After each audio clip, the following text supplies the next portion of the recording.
भारत की प्रतिष्ठा, भारत की शक्ति, भारत के पंचशील सिद्धांत को वैश्विक स्तर पर बढ़ाना, भारत नेपाल की वैदिककालीन संस्कृति का पुनरुत्थान हो, भारत पुनः वैदिककालीन जगत के इतिहास पर प्रतिष्ठापित हो, भारत को सुरक्षा परिषद में वीटो पावर के साथ स्थायी सदस्यता मिले और अयोध्या को यूएनओ का मुख्यालय बनाया जाए। कि वर्तमान समय में भारत सरकार बहुत अच्छे कार्य कर रही है, वसुधैव कुटुंबकम के आधार पर कार्य कर रही है और G20 के जिसमें आदरणीय महावीर प्रसाद टोडी जी जब दुनिया के सभी देशों के लोग यहाँ आए हुए थे तब भारत सरकार से मिलकर one earth one family one future के आधार पर वन हेल्थ का सिद्धांत जो दिया था उस पर भारत सरकार भी कार्य कर रही है। राष्ट्रीय समरसता मंच पे इसका भव्य प्रोग्राम का आयोजन किया गया है। इसके लिए माननीय टोडी साहब बहुत बधाई के पात्र हैं। गांधी जी व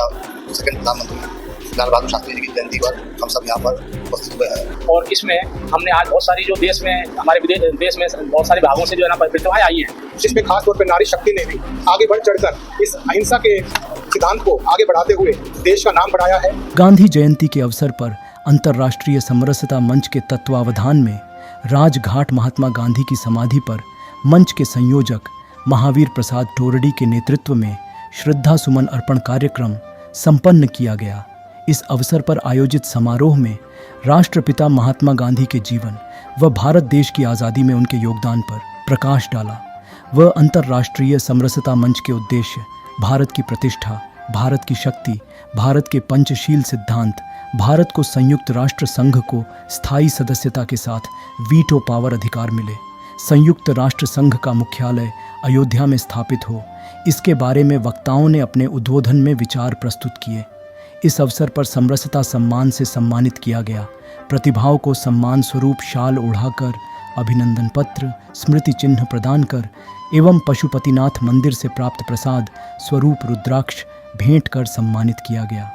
प्रसाद टोरडी के नेतृत्व में श्रद्धा सुमन अर्पण कार्यक्रम संपन्न किया गया। कार्यक्रम के अध्यक्ष सर्वोच्च न्यायालय भारत के वरिष्ठ अधिवक्ता AP सिंह तथा विशिष्ट अतिथि मांगू सिंह त्यागी, राष्ट्रीय महामंत्री किसान संगठन भारतीय जनता पार्टी एवं राजन सरदार उद्योगपति समाज सेवी रहे। समारोह में गांधी जी के जीवन व भारत देश की आज़ादी में उनके योगदान पर प्रकाश डाला। वह अंतर्राष्ट्रीय समरसता मंच के उद्देश्य, भारत की प्रतिष्ठा, भारत की शक्ति, भारत के पंचशील सिद्धांत, भारत को संयुक्त राष्ट्र संघ को स्थायी सदस्यता के साथ वीटो पावर अधिकार मिले, संयुक्त राष्ट्र संघ का मुख्यालय अयोध्या में स्थापित हो के बारे में वक्ताओं ने अपने उद्बोधन में विचार प्रस्तुत किए। अहिंसा दिवस है 2 अक्टूबर, तो हमारे राष्ट्रपिता महात्मा गांधी की जयंती है और द्वितीय प्रधानमंत्री लाल बहादुर शास्त्री की जयंती है। इनको श्रद्धा सुमन सम्मान के रूप में आज हमने वैश्विक समरसता सम्मेलन का एक आयोजन किया गया है और आज जो आयोजन हो रहा है अहिंसा दिवस में, वो भारत की प्रतिष्ठा, भारत की शक्ति, भारत के पंचशील सिद्धांत को वैश्विक स्तर पर बढ़ाना, भारत नेपाल की वैदिककालीन संस्कृति का पुनरुत्थान हो, भारत पुनः वैदिककालीन जगत के इतिहास पर प्रतिष्ठापित हो, भारत को सुरक्षा परिषद में वीटो पावर के साथ स्थायी सदस्यता मिले और अयोध्या को यूएनओ का मुख्यालय बनाया जाए। इस अवसर पर आज हम AP सिंह जी जो हमारे मुख्य वक्ता है, संरक्षक हैं, संस्थापक सदस्यों में हैं, आज हम राजघाट समाधि स्थल से 22 राष्ट्रों के G22 समरसता सोशल मिशन यात्रा हम शुभारंभ कर रहे हैं AP सिंह जी के नेतृत्व में और वहाँ के जो NRI है, वहाँ की जो सरकार है, उनके माध्यम से हमारी जो पंचशील सिद्धांत है, हमारी जो भारत की प्रतिष्ठा है, भारत की जो शक्ति है, उनको हम संयुक्त राष्ट्र संघ मुख्यालय में भेज रहे हैं। महात्मा गांधी जी की जन्मदिन और लाल बहादुर शास्त्री जी का जन्मदिन, जिस पर अंतर्राष्ट्रीय समरसता मंच ने, जिसके राष्ट्रीय अध्यक्ष आदरणीय महावीर प्रसाद टोडी जी हैं, जिन्होंने G20 के पिछले वर्ष सम्मेलन में भारत सरकार की तरफ से बहुत अच्छी भूमिकाओं में रहे हैं।